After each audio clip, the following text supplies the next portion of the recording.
Hey, I put the weight of the shitty on my back. Hey, mentally there ain't no telling where I'm at. Hey, I cannot get sidetracked, gotta stay on the right track. I left for a minute, the handle submitted, but I'm coming right back.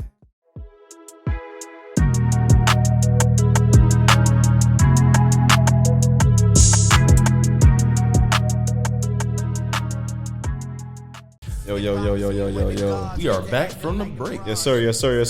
We want to talk a little bit more about Sir Caleb over here and his music. And I don't know if you just had something you wanted to say before we gave you like some questions and stuff like that. I did have one warm-up question real quick. I'm going to ask you this.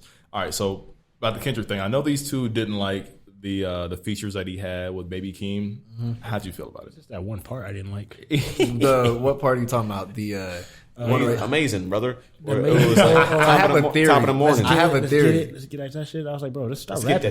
get this shit. I think he was mocking the rappers of today, like just by like doing the top of the morning. Like I don't think he was being like serious. I hope not. After that, he started rapping like, after that he like went off. So like I feel like at least that's my theory is that because I just feel like that's just not Kendrick. It's just so weird. Top of the morning. He'd be getting bored in the booth. Let's get this doing shit. Let's get this shit. So I don't know. Maybe What he was. these niggas on, man? But see, and that's another thing that made me think that he was mocking him because after he said, he's like, what are these on? Like, so I feel like that bitch. yeah, like it's sir.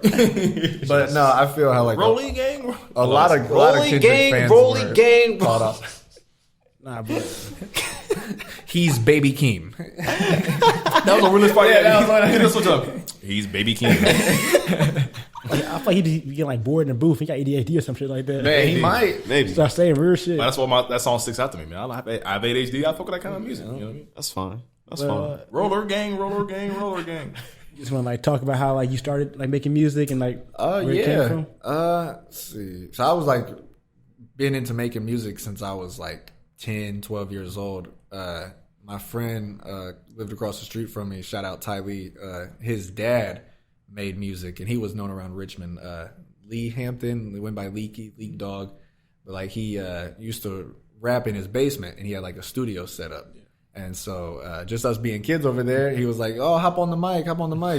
And so I was like shy. I was like, "Well, I don't know." And he's like, "No, go ahead." So I got on there, and he played a beat, and I was just like, "Yeah, yeah."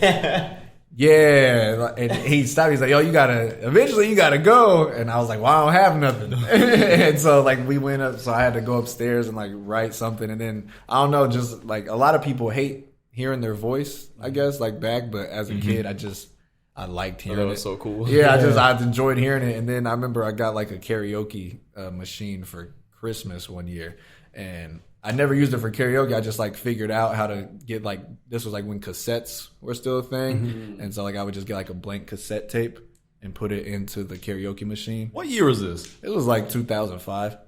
Cassettes? Yeah, I got old fashioned parents, man. Okay, all right. I got old fashioned parents. Cassettes, you had to burn CDs too? Yeah. You said cassette's still a thing. I'm like, oh. I got old parents, man. Okay.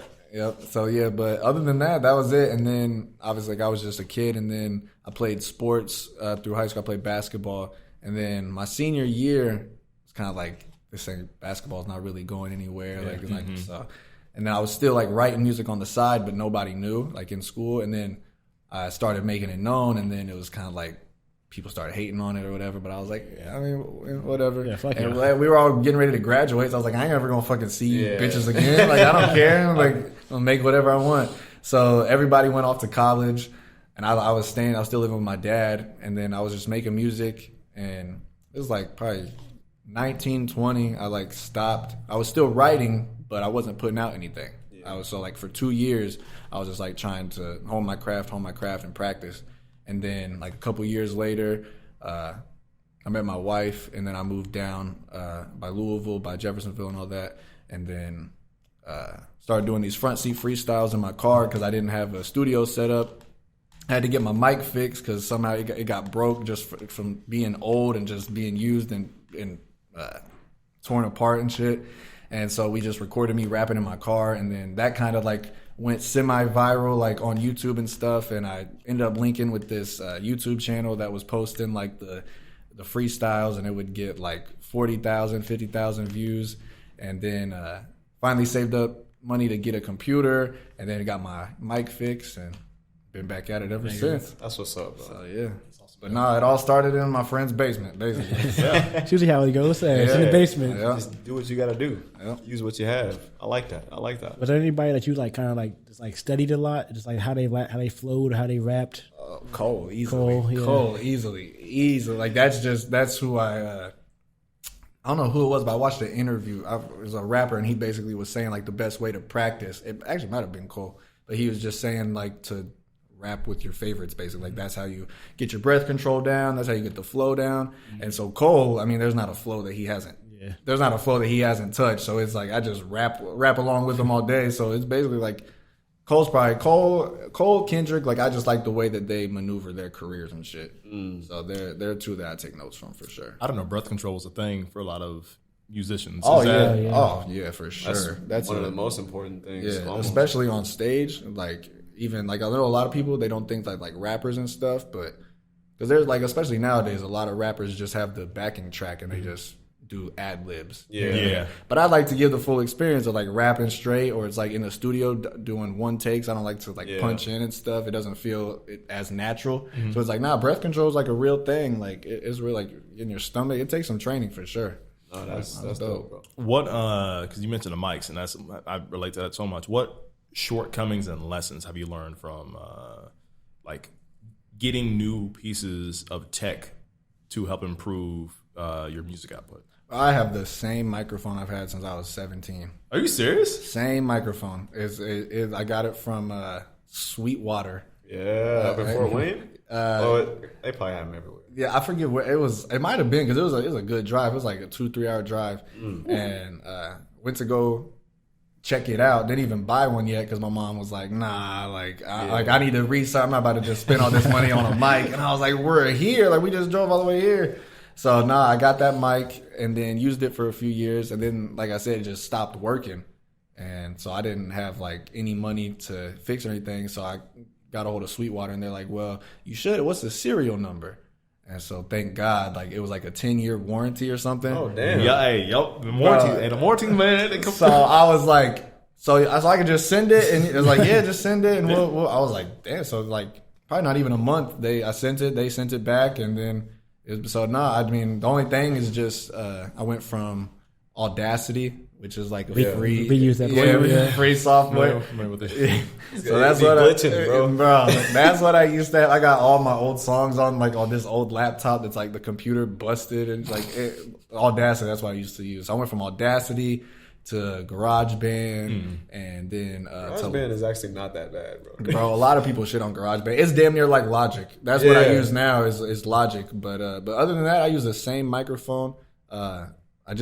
I met my engineer. Shout out Dallas Beats. That's my engineer. And basically, I just send it to him. But other than like equipment, you like what we were saying off camera, you really don't need too much. Yeah, if you know what you're doing and like you're being serious, but you really don't need all the fancy shit. Like waste your money on. It's nice to have for sure. Like one day, like for sure. Like I want it. Like I don't want to keep using the same microphone, but I have to for now. If it's working, it's working. Yeah, exactly. That's what's up. Do you do a lot of producing, or do you like outsource for that? Or? I usually do like outsourcing for that. I try producing. That shit is so time consuming.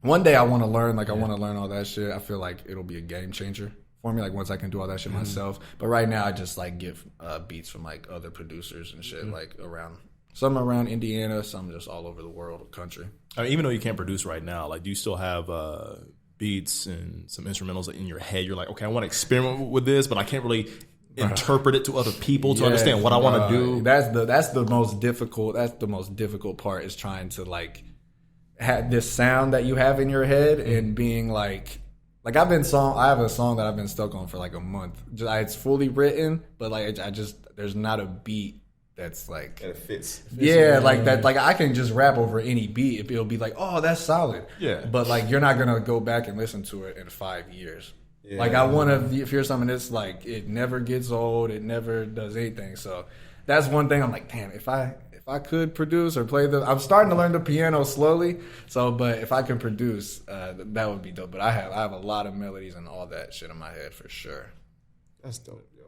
So I wanted to know, like, which one of your songs is your favorite? If you had to choose, We were I know playing, that's kind of hard. we were playing some sometimes. earlier, man. Like, yeah, you hard. Oh, It's thank you, hard, bro. man. Thank you, man. Thank you. When people ask that, it's hard because I don't really listen to my music. Really? 'Cause I just like it's not the sound of my voice that I don't like. It's just when the music that people hear, it's like, bro, I've sat with this. I've sat with this for so long. I've heard this. This sounds terrible to me. Like I'll drop some people like, bro, this is so hard, and I'll be like, please don't play it.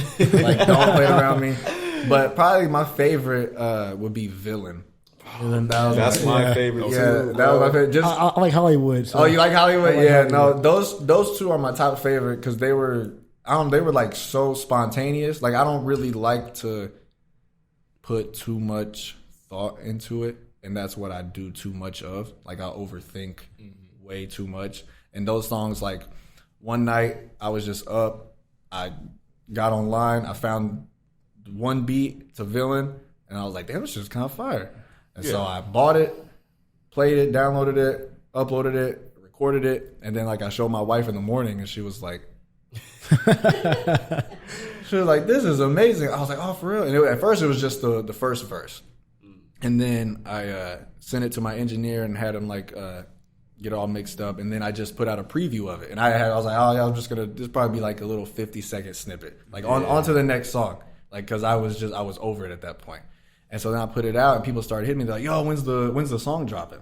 I was like, oh, it's not a song. I was like, it's just a freestyle. Yeah, I'm just working on it. Yeah, I was like, it's just something. I was like, I just needed to drop something. And they're like, no, what do you mean? Like, you need to make that a song. And I was like, well, there's not a second verse. And they're like, well, go write it. And I was like, oh, okay. So then I ended up writing the second verse, and then that was the next one. That was the next step, and that was my all-time favorite song. And then Hollywood is probably my second favorite just because it's the more personal one. Yeah, I think that's what I like. I like when people are like more vulnerable in the music. Yeah, that was definitely my most vulnerable one. Like my cousin and like childhood friend had just both went to jail, and so it was kind of like when we were just talking how Richmond is now. Like where I say I put the weight of the city on my back.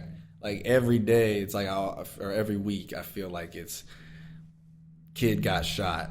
Or such and such died, and it's like, damn, like I used to play basketball with you, that's like, damn, that's fucked up. Like not trying to like bring the mood down, I totally understand. But like that was just the mindset. So like for Hollywood, that's why it's so special to me. Is just and then saying like one thing that I never want to do is go Hollywood. Yeah, but it's like saying it's like. They say once you do, it's hard to go back. So that's why I was like, if I go Hollywood, like might never come back. You might never come back. So it's kind of the song was kind of a reminder to me that like no matter what happens, just don't go Hollywood. Just be yourself because there's so many people just not being themselves. So when do you know that a song?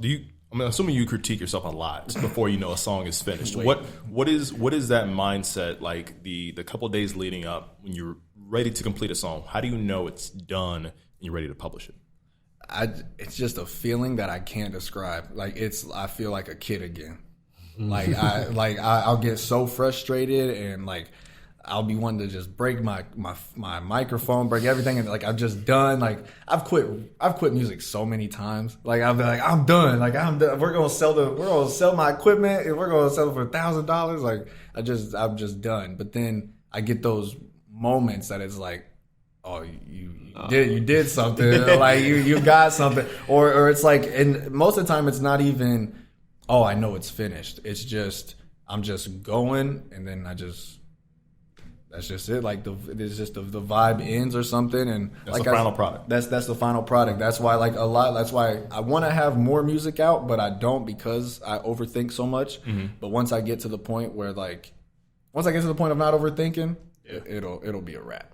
Like, have you seen a difference in songs that you felt like you didn't overthink, kind of just threw out there? Oh yeah, for sure. Like not to shit on myself, but like the last song I dropped, like the No Distractions joint, like people liked it and stuff, but like it's not my personal favorite. Like I don't, and I'm trying to think. I sat on that song for so long, just like overthinking it, trying to be like, well, what would this person like? Or this song, it's more up tempo, so like people could play it at parties, people can play it at the gym, people can do that. Instead of me going in with Villain in Hollywood and being like, I like how this sounds. Yeah. I like how this sounds. Yeah. I don't really give a fuck what anybody else thinks. And then I put it out, and then it happens to resonate with other people. Yeah. So, bro, I know exactly what you mean. Because, like, I put out a song recently called Mimosas. Mm-hmm. I hate that song. It's just not. It doesn't feel like me. But I feel like I had to make it because most of my songs are so, like, sad and, like, somber.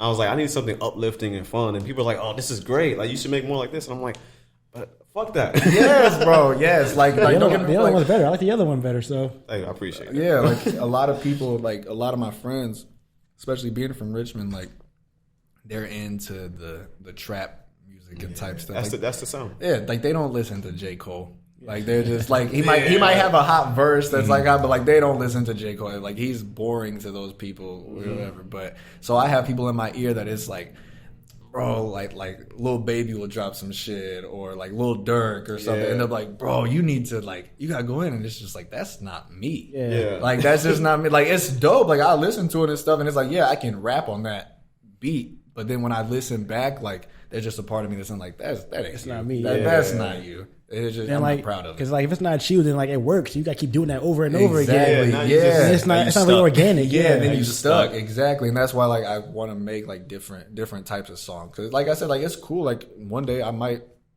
make like I might wake up and be like, man, I want to make a trap record today or something. But then it's like, but I don't want to be stuck where it's like if I drop one record and then I turn around and drop a Hollywood or Villain, it's like what the fuck, like but so. Yeah, that trap record gets like 1 million views. Exactly. It's like, well, now I'm the trap artist. Yeah, but no, I get what you're saying of like the song that a lot of people like is like I don't fuck with it at all. Yeah. But you just have to find, and I'm slowly learning that too. Like I'm not gonna sit in here in front. Like I'm trying to figure out how to not give a fuck. And that's one. Not giving a fuck is one of the hardest things to ever do. You put your passion into it. You put your art. I mean, you put your time, your passion. Like you put all your effort into it. When you put all of something in something, like when you put all of something into what you believe in, what you're passionate about, it's hard to not give a fuck about it because you care. Like no matter what anybody says, I think everybody bullshits. Like unless you absolutely just say fuck it, I have so much level of clout, I can put out whatever, and just people are gonna praise it or whatever like that. But if you really care about your craft, every single time you're going to be thinking about it. It's going to brew with you every waking moment. That's true. I just read a book about that. It's called The Subtle Art of Not Giving a Fuck.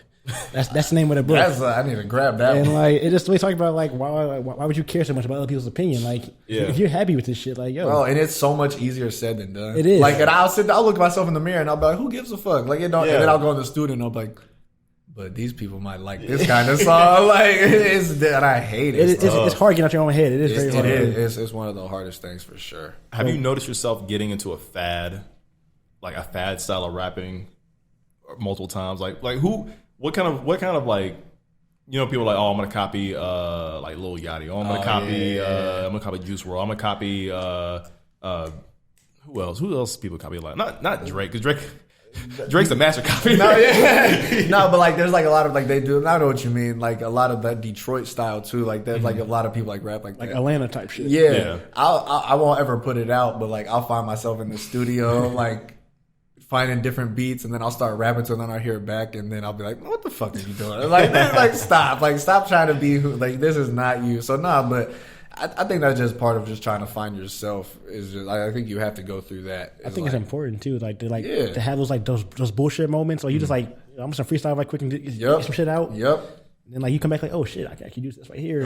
That's what I do. It was actually a tip from J. Cole. He was these like writing lessons. He said he just writes and writes and writes to like beats that almost like impersonating other artists. Like he'll write to a Young Thug instrumental or just an artist that is just not him, just to try to like think outside the box. And it might be completely trash, but he's already getting like the terrible shit out of his system, and then he'll throw on what he's working on.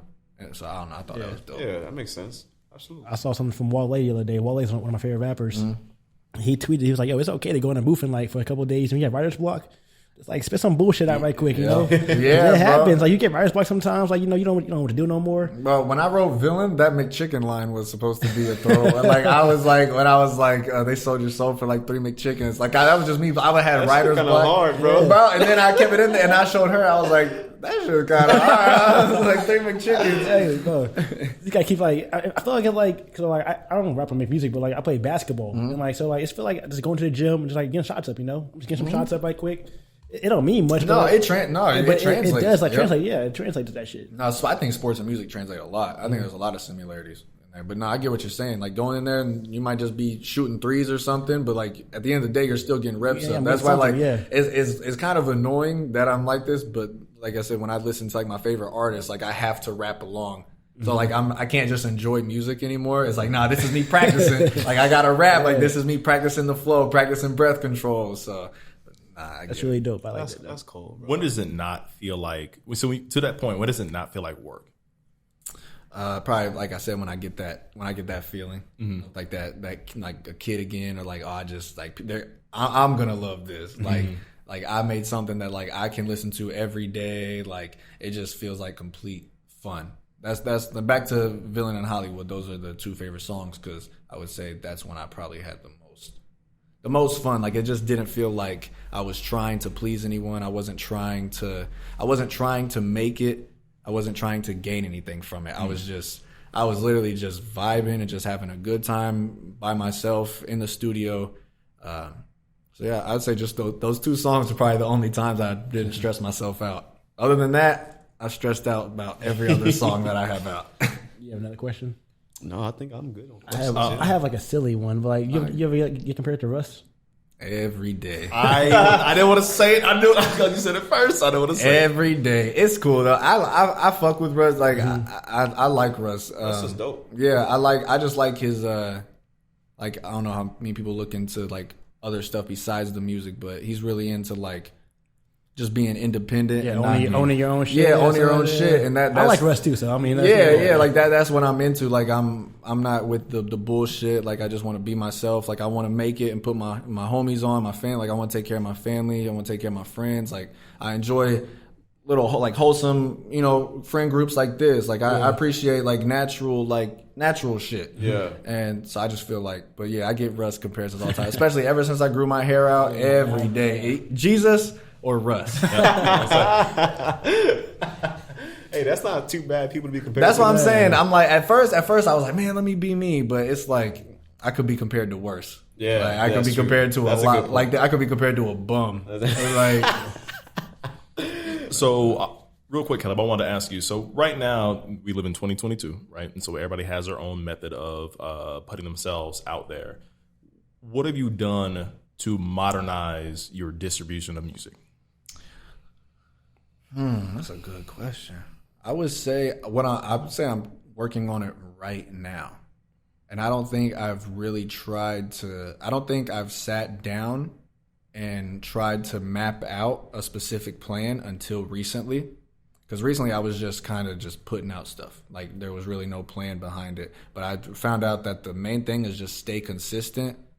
All that like fake shit, like adding extra tags or like the buying streams, buying views, that shit does not does not equal to longevity. Like it's not real. It does not matter. It looks cool, but I promise you, it does not last. Facts. So it's like really the only thing that I have is just what I'm doing right now is just piling up on songs and music, and then just dropping consistently. Like I have new music coming, and then I have new merch coming. Okay, nice. And so it'll just be a back-to-back flow of just like social media, just stuff. So I think that'll help build it a lot, because like I said, it's easy to pop off, but it's easy to stay, because it's hard to stay relevant nowadays. Like I can post stuff, but I can post a fire song, but then 2 weeks go by, 3 weeks go by, a month go by, I don't post anything, and it's kind of like, some people might not forget about me, but like the 14, the majority, 15, like the kids with like low attention spans nowadays, like there's not like they're just trying to scroll. So it's like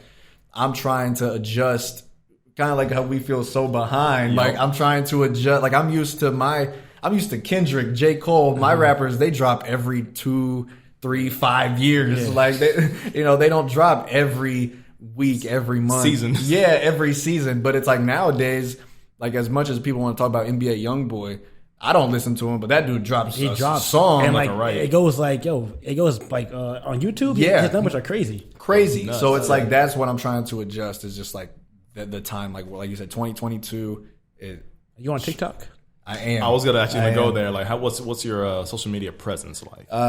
TikTok's kind of slow. Trying to get up on that, but I gotta get like more video, like more content. But like I'm not like I'm a rapper. I'm not a content creator. So Post your music on there. That's what. All the So time. I try to like make like little short snippets, like videos of like rapping over my songs and put that on there. Instagram does really well. I follow you on Instagram. Yeah, Instagram does really well. Follow me at Caleb Woodrow, and then Twitter. They won't give up Caleb Woodrow, the @name. It's a suspended account. I don't know who had it, but it's gone, and Twitter won't let me have it. So it's just at Woodrow World right now until we get enough clout to like tell Twitter like hand it over. It's me. Yeah, like, it's check. over. Like, give me that But actually, funny story. Twitter, I was actually popping off on Twitter for a little bit because of Russ. When he would put out his songs, I would do the front seat freestyles and I would rap over his instrumentals. Okay. And then I would tweet at him like, "Yo, I just did a remix. I just did a version of your stuff."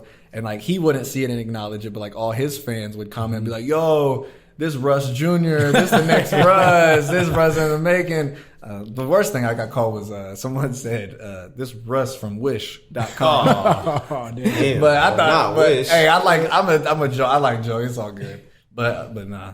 Man. It's tough though, man. Like really the ways that I've been seeing for like a lot of people on TikTok. Not saying I'm a TikTok guru, but like it's weird that ever since we blew up on TikTok, like everybody who's a content creator bigger than us, who it doesn't have a presence on TikTok, been asking me for advice like all the time. I was like, all we did was kind of look at other people's shit and react to it and comment and hashtag and just after that it's the algorithm, man. And so like what you're doing right now is good for from what I see from a lot of artists is that they will do the duets. It's like for a lot of people, I know Jimmy, he went to Ball State. I can't remember his name, his artist name, but he's a guy right now where he's bumped on TikTok because he's doing duets. He's a really good rapper. And so a lot of people kind of have the little beats like everybody all the time, like, hey, I'm a producer, I'm a DJ, like freestyle over this, like freestyle over this beat, sing over this beat. And like a lot of people will do it. And the bigger ones, because they already have their own fan base, the big ones are the ones that go viral. So that's really been the biggest thing. Say a hashtag Russ Jr. Like, dude, take advantage of those. I'm so serious. Like, take advantage of those. Like, just, of course, don't put yourself in a bubble. Put yourself in a box so we're kind of like in that lane long term. But just when it comes to certain platforms like YouTube or TikTok, you kind of just got to ride that wave and lean into it. You just got to lean into it. Like, all right, here's what I am. But when people who want to stay will stay. That's a great way to put it. Yeah, that's a great way to look at it. Because like I will say, it does like. I'm trying to think. Because like I said with TikTok, like I'm not into I love getting on TikTok, but as far as like the creating the content, it's like besides making a song, it's like it's hard to do. Yeah, but nah, that's a great way to look at it actually for sure. Because I do need to get more into the TikTok space. Where were you? I guess my last question. Unless you guys have another question. My last question is, how much have you been live performing? What's your favorite live performance? I saw you with Paul Wall one time. Oh yeah. That was lit. That was probably the best one. We did. We opened for Paul Wall and Rich Homie Quan. Oh, for real? That's dope as hell. Okay. Yeah. So the Paul Wall story was dope just because it's Paul Wall. Like he's a super nice legend. Yeah, super nice guy, legend. Like that was probably the most lit one because just with the compliment that he gave. He said I was going to take over Indiana, so that's just a dope compliment from Matt. Awesome compliment. Yeah, but I didn't really get to chop it up with Rich Homie for that show was kind of somebody spilled a drink on the equipment right before my set, so that one wasn't too bad. But other than that, the Paul Wall one was definitely my favorite for sure. Hopefully, looking to do more this year. Yeah. Anything you got signed up so far, or kind of looking at? Anything coming up? Just like I said, new music coming and new merch. Like I said, I'm gonna start dropping music every other week, and then we're gonna start doing these. Depending depending on the weather, doing these hoodies, t-shirts, hats, pants, all that stuff. So. Hoodie 80 degrees? Hey, it's You don't know Indiana that. weather, man. Indiana. It might snow tomorrow. Bro, it did snow like last. It's gonna be like 50 degrees next week. It might snow tomorrow. You don't Man, even you know. never know. But, What's your ad name again? at Caleb Woodrow on Instagram and at Woodrow World on Twitter. Thank you, man, for thank you coming so through, much. man. Thank y'all, man, and y'all can find me anywhere like Spotify, Apple Music, YouTube. Just Caleb Woodrow. Check him out. It's It's nice. there, man. I appreciate y'all having me, He's the man. guy. Yeah. I love the podcast, man. I became a fan. My wife became a fan, so That's you, man. appreciate Fan of this? That This means a show? lot. man, y'all are comedy, great. man. Y'all have me weak. Swear to God, we be bullshit about food for 30 minutes. That's the best shit. I was just watching. You had some shit on a clip that I was watching on. About Wendy's. Yeah, on Instagram. Yeah, I was just watching that That shit. shit pissed me off. I was mad that day. I was like, bro, what the fuck? That's dope, man.